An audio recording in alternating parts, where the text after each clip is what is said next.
안녕하세요. 평범한 40대 남성입니다. 오늘은 날씨가 좀 많이 우중충한 날이네요. 오늘 저희 아파트에 작은 사고가 있었는데 그 때문에 출근길이 다소 어수선했어요. 아파트 입구 앞에 구급차랑 경찰차가 세워져 있었고 사람들이 구경하고 있는 것만 슬쩍 본 뒤 빠져나와서 잘 몰라요. 그런데 출근길 내내 한동안 아침 상황이 머릿속을 맴돌더라고요. 제 아내도 한때 소방관이었는데 문득 과거 생각이 나서 잠깐 제 삶을 돌아보게 되었어요. 아내는 제 인생의 가장 큰 선물이라고 해도 과언이 아닌 사람이거든요. 문득 아내를 만난 처음과 그 과정이 그려지면서 퇴근까지도 추억 회상에 많이 잠긴 채로 보냈습니다. 싱숭생숭한 기분으로 집에 와서 TV를 보는데 사연 프로그램이었어요. 문득 제 이야기도 한번 꺼내보고 싶더라고요. 요즘은 휴대폰이 잘 되어 있으니 이리저리 검색을 해봤죠. 역시나 개인 사연 봐주는 곳들이 많더라고요. 그래서 한번 써보려고요. 제 이야기가 너무 묵직해서 마음이 무거울 수도 있겠지만 제 인생 한번 들어봐 주시면 감사하겠습니다. 말씀드렸다시피 제게는 목숨을 내줘도 아깝지 않을 만큼 사랑하는 아내가 있어요. 아내랑 처음 만난 그 사소했던 순간을 저는 아직도 생생하게 생각하고 있고 제 인생에서 아내 말고 다른 짝은 눈 감을 때까지 평생 없을 거라 믿고 있죠. 저는 친구를 통해서 아내를 만났습니다. 아내는 친구가 일하는 직장의 후배였는데 친구랑 친하다길래 저랑 같이 술 먹는 자리에 아내를 초대했었어요. 당시 인생을 많이 살았다는 생각은 안 했지만 그래도 돌아가는 사회를 모를 만큼 나이를 덜 먹지는 않았다고 봤는데 진짜 인연을 만나면 첫눈에 반할 수도 있다는 걸 깨달았어요. 그날 친구와 아내랑 술자리를 가지면서 아내의 시원시원한 성격을 보고는 첫눈에 넘어가 버렸습니다. 지금 생각해도 정말 소설 같은 경험이었죠. 저는 그렇게 여성분께 먼저 다가갈 만큼 용기가 있는 남자는 아니었는데 그날은 아내에게 먼저 연락처를 물었습니다. 놀랍게도 아내 또한 저를 관심 있게 봐줬다고 하더라고요. 그 수락이 제게 얼마나 짜릿함을 주었는지 글로는 설명 못하겠네요. 그렇게 좋아하는 사람과 연인이 되는 기적을 맛본 저는 아내에게 정말 잘하고 싶었습니다. 그런데 오히려 제가 아내의 매력에 더 눈이 멀게 되었어요. 아내는 집안 형편이 넉넉한 편이 아니었는데도 늘 어딘가에 기부를 하는 사람이었고 불의가 눈에 보이면 바로 경찰에 신고를 했으며 특히 위험할 수 있는 사고 현장에도 겁을 먹거나 주춤거리지 않는 여장부 타입이었습니다. 뭐든 어려운 곳이라면 사명감을 갖고 가장 먼저 뛰어들어 상황 해결에 도움을 주는 사람이었어요. 볼 때마다 그렇게 여린 사람이 어떻게 남자도 힘들어하는 일들을 겁없이 달려들 수 있는 걸까? 놀란 적이 한두 번이 아닌데요. 사실 그런 훌륭한 일을 하는 제 아내는 직업이 소방관이에요. 아마 그 모든 용기가 소방관이니까 가능한 일이 아니냐, 그렇게 생각할 수도 있겠죠. 저는 그런 걸 따지고자 말씀을 드린 건 아닙니다. 제겐 없는 용기와 정의감이 아내에게 그득한 걸 보니 좋아하는 마음을 넘어 그 사람을 닮고 싶은 존경심까지 들었다는 걸 말씀드리고 싶었어요. 제게 아내는 그저 유일한 하늘 같은 존재였습니다. 저희는 연애를 좀 길게 했어요. 사실 제가 사귄 지 6개월 만에 아내한테 결혼하고 싶다고 솔직하게 고백했었는데요. 아내도 제 마음을 흔쾌히 받아주었거든요. 그래서 뛸 듯이 기뻤으나 청혼 이후로 결혼 진행 상황은 거의 1년 가까이 미루어졌습니다.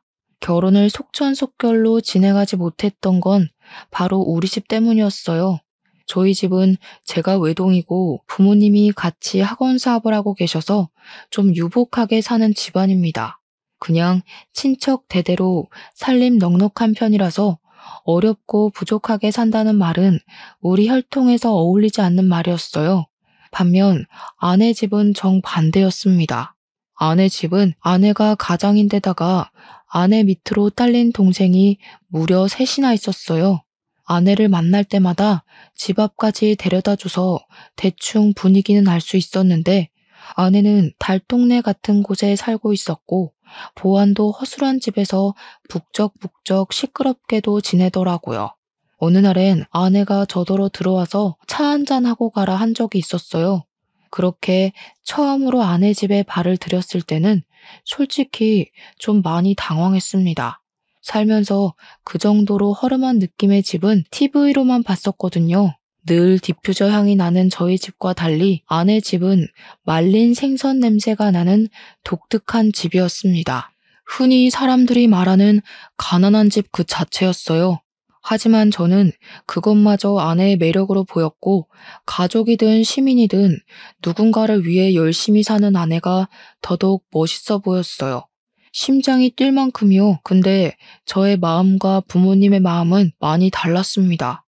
제가 부모님께 먼저 만나는 여자친구가 있고 결혼 생각까지 하고 있다고 얘기를 했을 때 부모님이 처음에는 관심을 가지면서 표정을 밝혔거든요. 그러다 어떤 집안이냐고 묻는 말에 제 대답이 사단을 좀 일으켰습니다.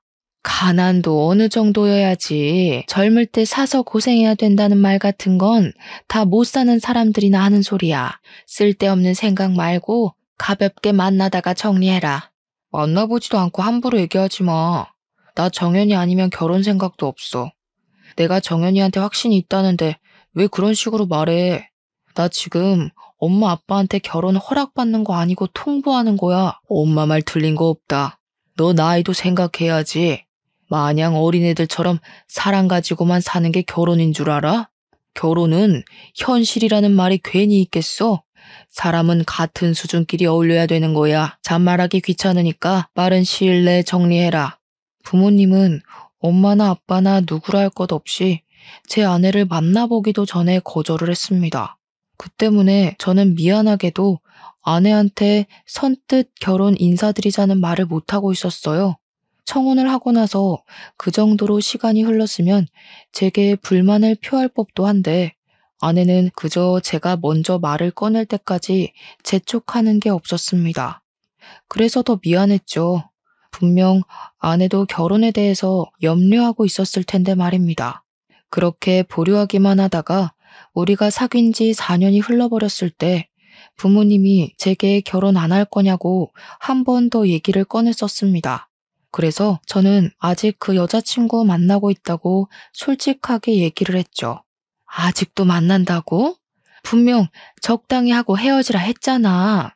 어차피 결혼도 안 할 거 뭐하러 길게 끌어? 네 나이가 벌써 30대 후반이야. 평생 혼자 살다 혼자 죽을래? 제발 엄마 아빠 나쁜 사람 만들지 마라. 내 결혼이야. 엄마 아빠 좋자고 결혼해? 엄마 아빠 마음에 드는 여자랑 결혼했다가 이혼하면 내 인생 보장해 줄 거야? 내가 정연이 아니면 안 되겠다고. 사춘기 때도 잠잠하던 놈이 왜 갑자기 늦바람이야? 우리가 너 하나 보고 투자한 세월이 얼만데. 고작 그런 비렁뱅이하고 결혼하라고 먹여 키운 줄 알아? 이번이 마지막 경고야. 헤어져. 부모님의 변함없는 반대는 결국 저의 인내를 범람하게 만들었습니다. 몇 년을 참았으면 많이 인내했다고 생각했어요. 그래서 부모님 반대에도 불구하고 저는 아내에게 솔직하게 저희 집 사정을 말했고 혼인신고하자고 말을 했어요. 미안해. 근데 우리 부모님은 상관할 거 없어. 내가 뭐 부모님 돈 받고 사는 사람도 아니고 이미 자립적인데 결혼 하나 내 뜻대로 못하겠어? 저는 불안해서 계속 설명을 덧붙이고 더하고 했지만 아내는 제 말을 가만히 들어주다가 저를 안아줄 뿐이었어요.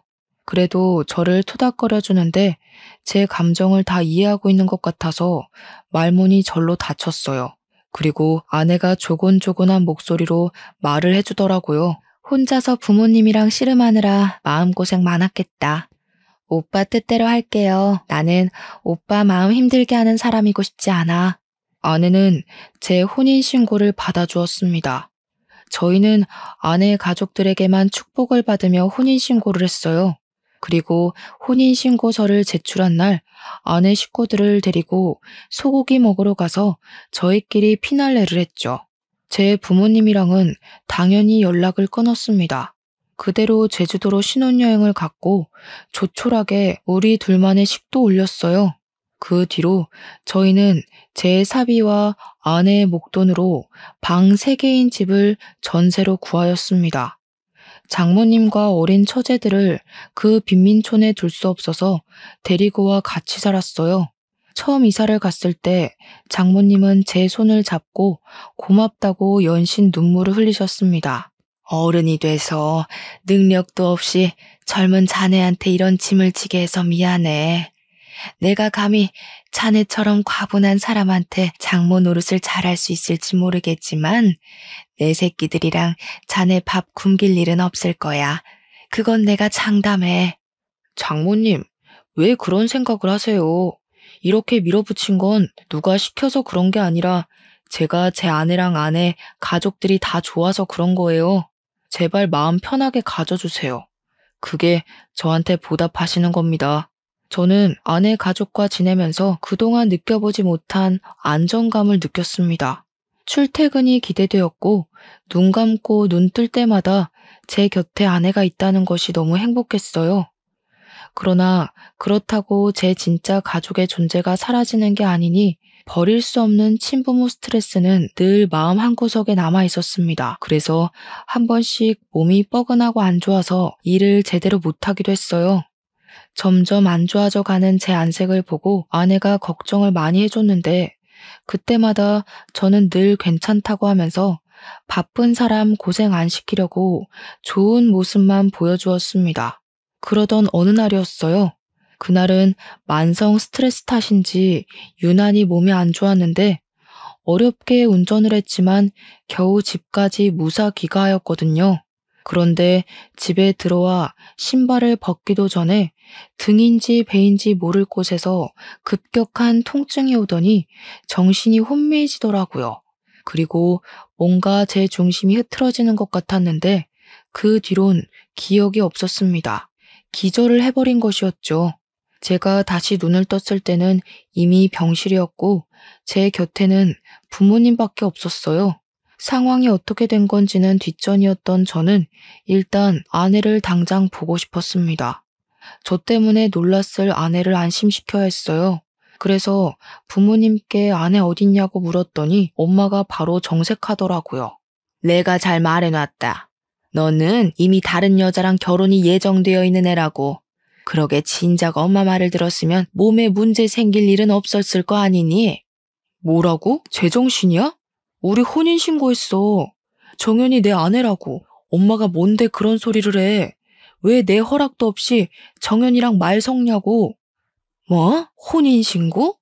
어머머, 여보, 얘가 정신 나갔나 봐. 너 정말 인생 망하고 싶어서 그딴 짓... 됐다. 결혼 생활 한 달도 안 됐으면 그냥 미혼남이랑 똑같은 거야. 누가 한 달 살고 헤어진 걸 부부로 보겠니? 앞으론 제발 부모 말 좀 듣고 우리가 짝지어주는 여자를 만나. 나 엄마 아빠 없다고 생각하고 정연이랑 결혼한 거야. 무슨 말인지 모르겠어? 엄마 아빠보다 정연이가 더 중요하다고. 정연이 어딨어? 휴대폰 가져와. 내 휴대폰. 시끄러워. 어디서 듣도 보도 못한 미천한 여자랑 결혼해서 인생 골로 가려는 거야? 엄마가 이런 것까지 신경 써줘야겠니? 더는 목소리 높이기 싫다. 어차피 다 해결됐어. 그래도 그 소방관 아가씨가 양심은 있는지 말귀는 알아듣더라. 너 눈 뜨는 것만 보고 가라고 했는데 그럼 발걸음이 안 떨어질 것 같다면서 바로 가버렸어. 이제 막 눈을 떴는지라 힘이 없었던 저는 그마저도 없는 힘을 최대한 짜내어 고함을 쳤습니다. 그 순간 눈이 돌아버려서 부모고 뭐고 뵈는 게 없었어요. 엄마 아빠가 뭔데 자꾸 내 앞길을 막아. 키워준 보상이 받고 싶은 거야? 내가 돈으로 줄 테니까 제발 내 인생에서 좀 꺼져. 건들지 말라고 좀.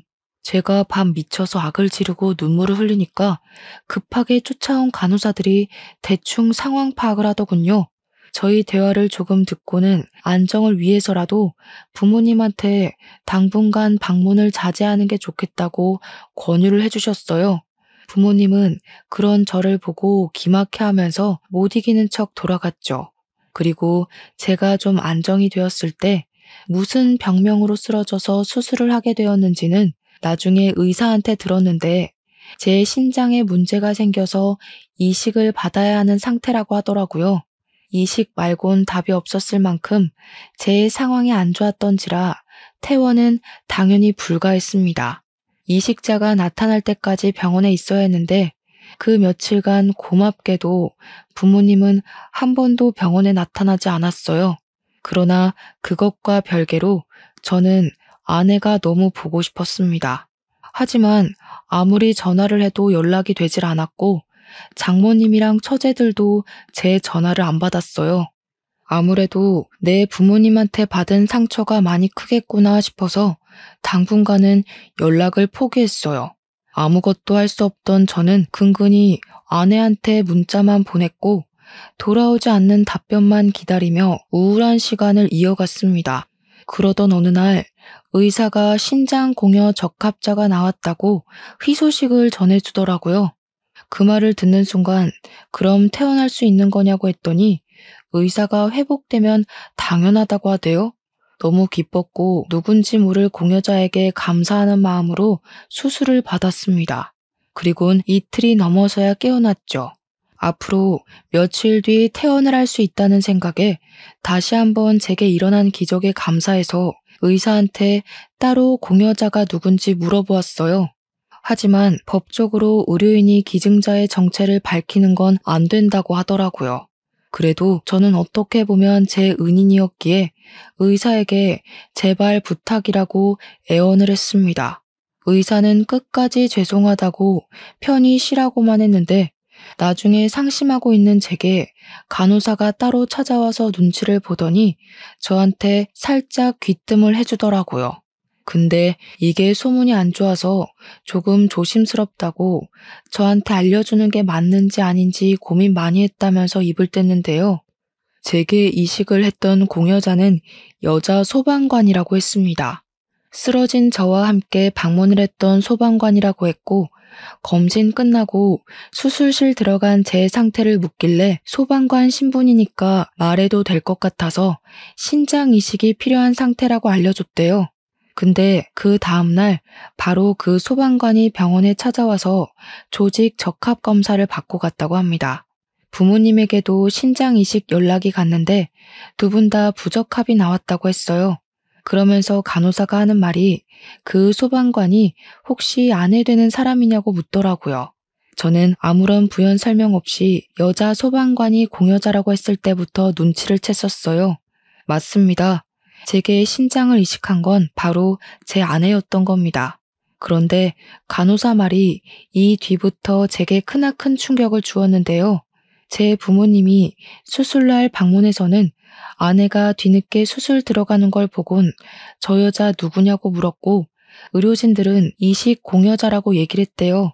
그런데 엄마가 느닷없이 그 자리에서 공여자 신상 밝혀달라면서 수술 시작도 못하게 진상을 부렸다고 하는 것 아니겠습니까? 제 목숨이 왔다 갔다 하는 상황인데도 부모님은 공여자의 신상이 참 중요했던 거예요. 의료진들은 할 수 없이 부모님께 제 아내 직업과 제 보호자라는 것만 얘기를 했는데 그게 제가 사랑하는 여자라는 걸 눈치챈 것 같더라고요. 제가 초반에 제 아내에 대해 부모님께 다 얘기했던 탓입니다. 어쨌든 엄마는 제 아내 얼굴도 본 적 없으면서 이미 제 아내로 직감을 해 더 진상을 부렸던 것 같아요. 저 여자가 우리 아들한테 신장 떼주는 거냐면서 우리 아들이 저 여자랑 같은 병원에서 수술받는 것조차 냄새난다고 말도 안 되는 히스테리를 부렸다고 하더라고요. 결국 아내는 수술이 끝나자마자 회복 안 된 상태로 근처 다른 대학병원에 이송되어 회복 중일 거라고 하더군요. 그러면서 간호사가 덧붙인 말이 환자분 부모님 태도 심각했다면서 간호사들 사이에서 소문이 다 났다고 했어요. 감히 이식 공여자를 냄새난다고 치우라고 한 진상들은 처음이었다고 하네요. 심지어 자기 자식을 살려줄 부모인 사람들이 말이죠. 모든 사실을 알자 저는 부모님을 정말 용서할 수가 없었습니다. 퇴원할 때가 되어서 저는 부모님껜 연락도 하지 않고 바로 신혼집을 찾아갔어요. 근데 집이 텅텅 비어 있더라고요. 여기저기 식구들 짐을 뒤져봐도 빈 방뿐이었습니다.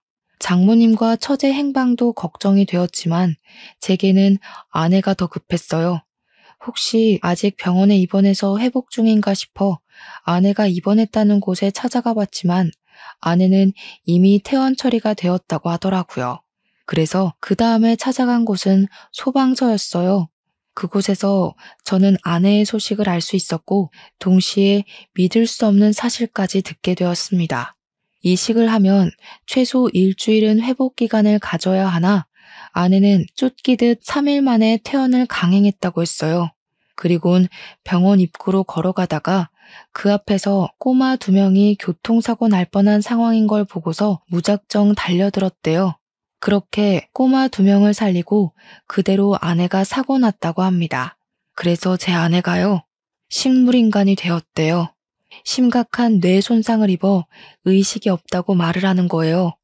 청천벽력 같은 그 얘기를 듣고 다리에 힘이 풀려서 한참을 울었습니다. 소방관들도 제 아내의 평소 사명감을 알기 때문에 더욱 안타까운 사고라고 많이들 속상해하셨어요. 저는 급히 소방관들이 알려주는 병원으로 허겁지겁 달렸습니다. 거기서 그토록 보고 싶던 아내를 만났어요. 산소 호흡기를 끼고 누워있는 아내는 정말 죽은 사람처럼 미동이 없었습니다. 안 돼, 제발 일어나. 내가 당신 보려고 얼마나 기다렸는데 이렇게 있으면 어떡해. 나더러 당신 어떻게 보라고 이러고 있어. 제발 일어나. 저는 아내 손을 붙잡고 얼굴을 쓰다듬으며 깨우려고 했지만 아내는 꿈쩍도 하질 않았습니다. 뒤늦게 회신 온 의사가 아내가 사고 때 60m까지 날라서 구르는 바람에 뇌에 너무 큰 충격이 가해졌다고 했어요.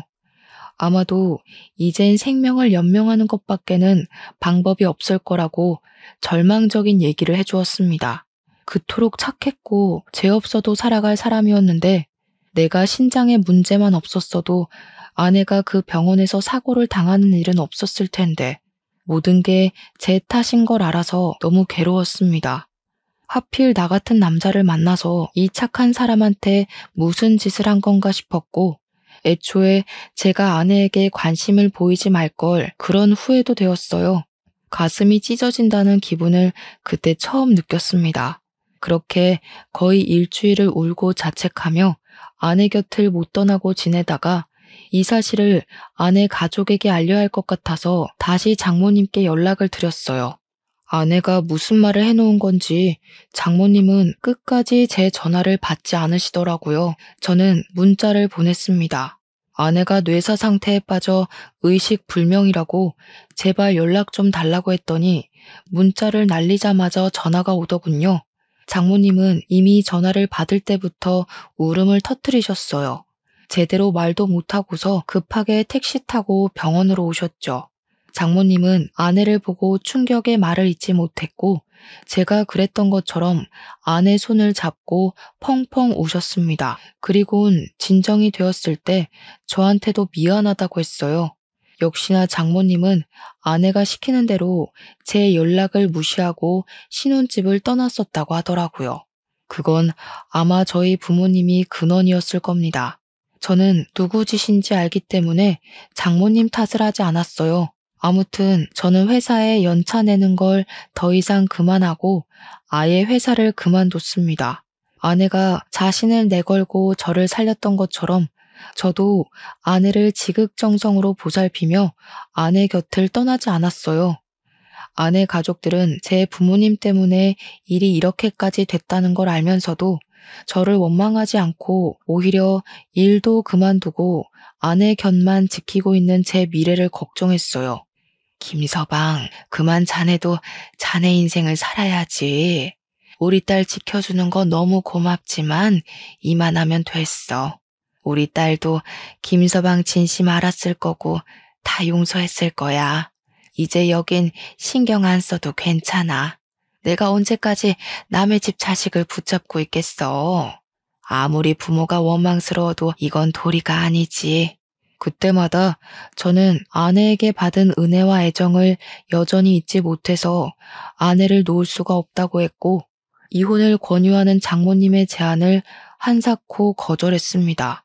아내 없는 삶을 생각해 본 적 없으니 제발 이혼하라는 말은 하지 말아달라고 장모님께 완강하게 얘기하며 아내 곁을 고집했어요.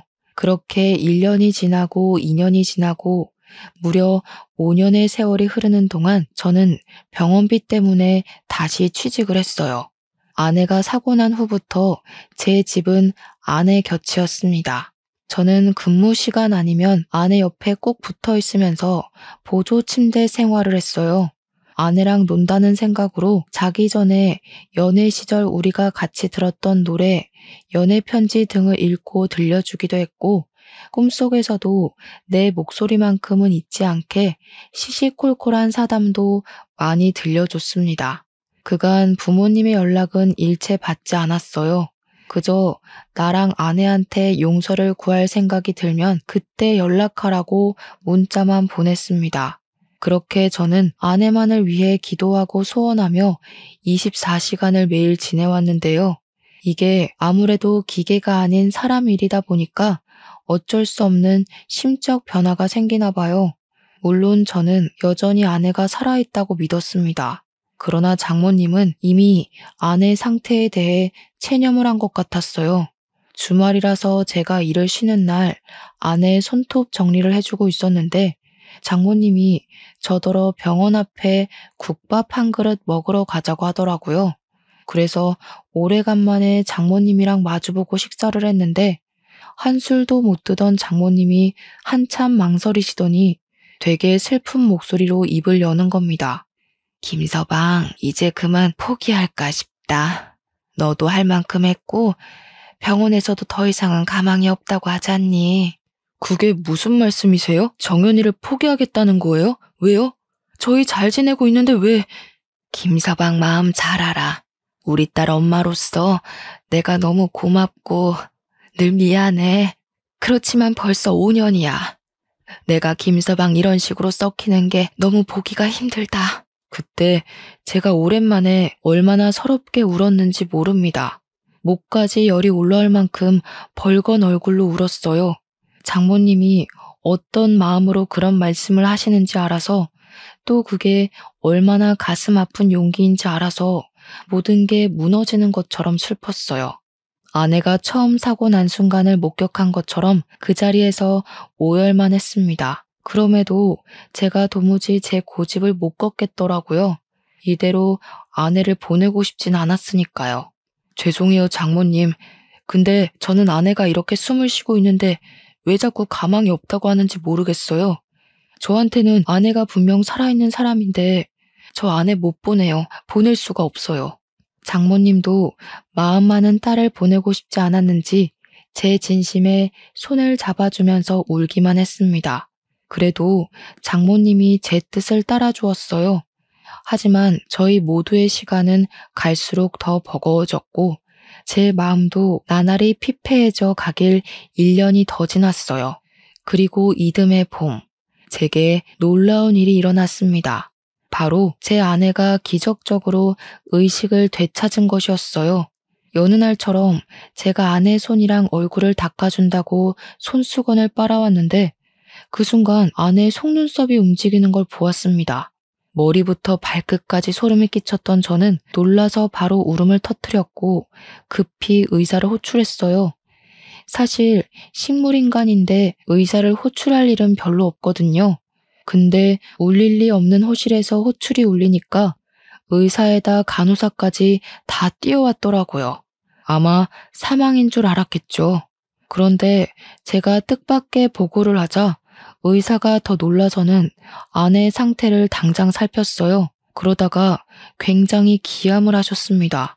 의사는 말을 더듬었을 정도로 제 아내의 상태를 놀랍게 듣는 진단을 내렸어요. 제 아내가 기적처럼 의식을 회복했다는 것입니다. 그리고 그날 저녁 아내가 완전히 눈을 떴는데 안타깝게도 후유증이 있었어요. 아내가 저 말고는 아무도 기억을 하지 못하더라고요. 장모님이랑 자기 동생들까지도 말이죠. 하지만 저는 그런 건 뒷전이라고 생각했고, 그저 아내가 깨어난 걸로도 감사해서 한참이나 아내를 어루만지며 눈을 맞추었습니다. 그렇게 눈 맞추고 싶던 아내가 깨어나니 제 손이 얼마나 떨리던지 믿을 수가 없는 일이잖아요. 정연아, 오빠 알아보겠어? 오빠 목소리 들려? 그동안 고생했어. 이제 됐어. 이젠 오빠가 다 낫게 해줄게. 버텨줘서 고마워. 그 뒤로도 저의 지극한 간병은 더 열정적이게 됐죠. 저는 무조건 아내 건강이 회복할 수 있다고 봤고, 그러길 아내도 노력 중인 거라고 생각했습니다. 그렇게 또 1년이 지났을까? 놀랍게도 아내는 휠체어를 탈 수 있을 만큼 건강이 회복되었습니다. 7개월이 지났을 때는 끝내 모든 기억까지 되찾는 기적을 보여주었어요. 아내가 제게 처음으로 입을 터서 고맙다고 말을 했을 때 제가 또 얼마나 눈물을 보였는지 모릅니다. 이 사실은 병원 임직원들한테 모두 소문이 났고 우리는 병원에서 거의 스타급의 관심을 받았어요.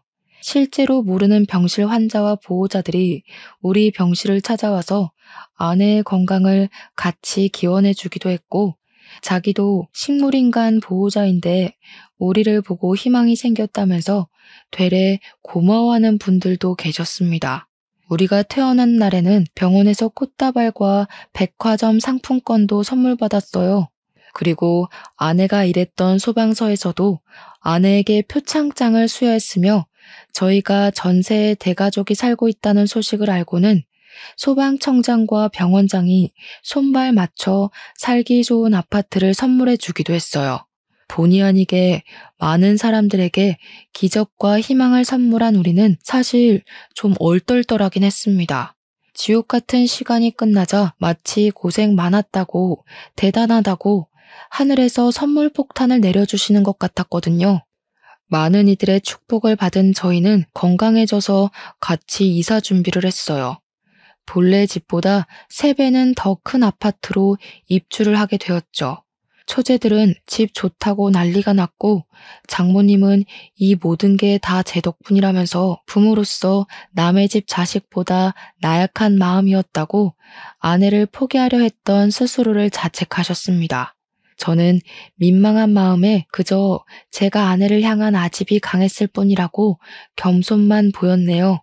그리고 제가 아내에게 퇴원하면 꼭 하고 싶었던 말이 있다며 아내를 따로 방에 불렀습니다. 그 자리에서 작은 반지를 손에 끼워주고서 제대로 된 프로포즈를 했어요. 여보가 긴 세월 병상에 누워있을 때 허겁지겁 혼인신고하고 제주도에서 간단히 결혼식을 올린 게 너무 미안했었어. 나 때문에, 아니 내 부모님 때문에 인생에서 단 한 번뿐인 결혼식 대충 끝낸 것 같아서 속상했거든. 우리 정식으로 다시 시작해보자. 나 진짜 괜찮았는데 그런 형식적인 거 꼭 안 해도 상관없었어. 솔직히 이미 그 긴 세월 동안 계속 오빠한테 프로포즈 받은 거나 다름없다고 생각해. 그러니까 미안해하지 마. 아내가 제 손을 잡아주는데 그 감촉을 얼마나 기다렸는지 몰라요. 아내가 깨어나고 수도 없이 현실을 자각하기 위해서 손을 잡아달라 그렇게 졸랐는데 아직까지도 아내와 접촉을 할 때마다 사랑하는 사람이 살아있어서 감사함을 느껴요. 너 마음 잘 알지. 근데 내 마음은 이래. 네가 일어나면 제대로 된 결혼식을 올려주고 싶었거든. 우리 신혼여행도 멋진데 못 갔잖아. 서로 아파서 신혼조차도 못 즐겼고. 이제 우리 시간 많으니까 호텔 가서 결혼식도 제대로 올리고 몰디브 가서 남들처럼 멋진 신혼여행도 즐기다가 오자. 아내는 제 말에 끝내 눈꼬리에 달고 있던 눈물을 흘렸습니다. 너무 행복하다고 해줬고 제 아내인 것만으로도 세상을 다 가진 것 같다고 해줬어요. 그날 이후 저희는 순조롭게 결혼식을 준비했어요. 남들 다 하던 흔한 결혼식이 뭐 이렇게 어려웠는지 저희는 너무 빙빙 둘러서 왔네요. 저는 그때까지도 부모님께 사과를 못 받았기 때문에 부모님을 혼주석에 부르지 않았어요. 그저 아내의 친인척과 제 옛날 회사 동료랑 소방관 동료까지, 그리고 병원에서 저희를 축복해 주셨던 임직원들까지 전부 초대해서 성대한 결혼식을 올렸습니다. 혹시 아내 건강에 무리가 갈까봐 최대한 빨리 진행했고, 패백이나 어른들께 개별 인사는 올리지 못했어요. 그건 좀 아쉬운 일이긴 했지만 제겐 아내가 먼저였으니 과감하게 생략했습니다. 그 순간 새로 태어난 기분이었어요. 원래 예쁜 아내도 그날따라 완전 공주 그 자체의 모습이었습니다. 먼 길을 돌아서 왔지만 저와 아내는 드디어 당당한 부부의 모습을 갖추었어요. 그리고 저는 여전히 부모님과 연을 끊고 살고 있었습니다. 예전만큼 부모님이 그립지도 않더라고요. 아들 목숨이 왔다 갔다 하는데 이식 공여자 신상을 따지며 진상짓 했던 것도 용서가 안 되고, 저를 살려준 제 아내를 감히 천대했다는 것도 용서가 안 되었으니까요. 부모라고 무조건 안고 살아야 되는 거 아니잖아요. 제가 가족이 없는 것도 아니고 저한테는 아내도 있고 아내만큼 좋은 식구들이 제 곁을 따뜻하게 대어주고 있으니 아쉬울 게 없었습니다. 그런데 어느 날이었어요. 모르는 휴대폰으로 전화가 왔는데 아빠더라고요. 엄마 장례식에 참석하라는 전화였습니다. 솔직히 살짝 당황했어요. 자세한 사정을 듣고 보니 도로 위에 급발진한 차가 엄마 쪽으로 날아온 탓에 엄마가 하루 만에 생을 마감했다고 하는 거 아니겠습니까? 근처에서 도와준 시민들이 많았으나 회복이 불가능한 정도로 피를 흘리다가 구급차로 이송되던 중에 사망했다고 들었어요. 그런데 말이죠. 저도 참 독한 편인가 봅니다. 엄마가 돌아가셨다는데도 보기가 싫더라고요. 감히 제 사랑하는 아내를 냄새난다고 치우라고 해서 우리 아내가 정말 죽다가 살아났잖아요. 그때의 상처가 불과 얼마 안 되었단 말이죠. 10년이 지나도 생생할 그 기억을 근 두세 달 만에 어찌 무뎌지겠습니까? 저는 결국 아빠한테 가지 않겠다고 통보했어요. 그랬더니 예상대로 아빠가 엄청 화를 내더군요. 널 낳고 키워준 부모한테 이딴 식으로 나오고도 네가 잘 살 수 있을 거라 생각하냐? 네가 네 아내를 소중하다고 생각하는 것만큼 나도 내 아내가 인생의 전부였다 이 말이야. 우리 아내가 너 낳느라 얼마나 힘들었는지 아니? 하나만 알고 둘은 모르는 멍청한 놈 같으니라고. 네가 연락 끊었을 때 네 엄마가 매일같이 절에 가서 기도 올렸다. 제발 아들이 정신 차리고 집에 와달라고. 그런데 뭐 장례식도 안 와? 그래서 저 낳을 때 힘들었다고 복수라도 하셨던 거예요. 그렇게 힘들게 낳은 아들 눈에서 피눈물 나게 해놓고 이제 와서 다시 부모 대접받겠다고요? 너무 이기적인 거 아니에요? 저는 한 번도 제 선택이 잘못됐다고 생각한 적 없어요. 앞으로도 후회 안 할 거니까 아빠도 그만 저에 대한 마음 정리하세요. 그때 옆에 아내가 수화기 너머의 아빠 성화를 들었는지 저한테 부모 장례식은 가야 되는 거라며 설득하더라고요. 그러면서 자신도 같이 가고 싶지만 우리 아빠가 자기를 싫어하니 저만 갔다 오라는데 순간 많은 생각이 들었습니다. 사실 엄마 돌아가셨다고 해서 움찔하긴 했거든요. 아빠 전화를 그렇게 끊고도 마음이 안 편했단 말이죠. 그런데 상황에서 아내가 설득을 하니 끝내 흔들릴 수밖에 없더라고요. 하지만 아내 말대로 혼자 갈 생각은 없었습니다. 어디 그 사람들 좋은 짓만 해줄 수가 있나요? 저는 당당하게 아내 손 꼭 잡고 장례식을 함께 가는 걸로 마음을 바꿨어요. 5년 만에 만난 아빠는 참 많이 늙어 있더라고요. 저는 솔직히 들어가자마자 아빠한테 뺨이라도 맞을 줄 알았습니다. 충분히 각오도 했고 만약 그렇게 나온다면 저 또한 어떻게 대응할지 시뮬레이션도 머릿속으로 그리고 갔어요. 그런데 의외로 아빠가 저를 보곤 눈물을 펑펑 쏟으면서 잘 왔다고 안아주더라고요.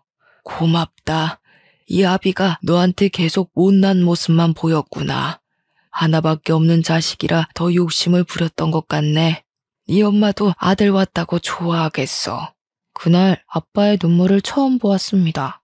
마음이 많이 흔들렸어요. 아빠는 저를 한참 안아주다가 처음 마주하는 제 아내를 보고도 손을 건넸습니다.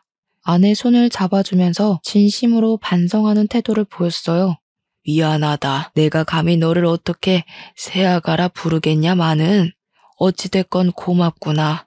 네가 우리 아들을 살린 사람인데 너한테 그래선 안 되는 거였는데 노망한 어른으로서 참 너를 볼 낯이 없어.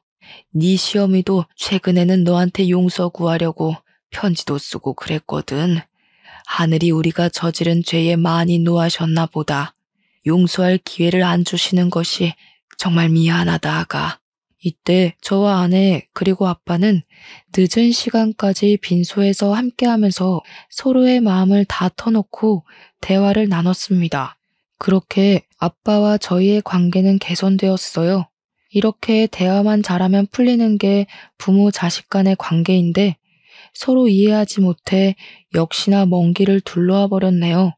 그래서 영원히 엄마의 얘기는 들어보지 못하게 되었지만 아마 엄마도 아빠처럼 저희에게 미안했다고 안아주지 않으셨을까 믿어봅니다.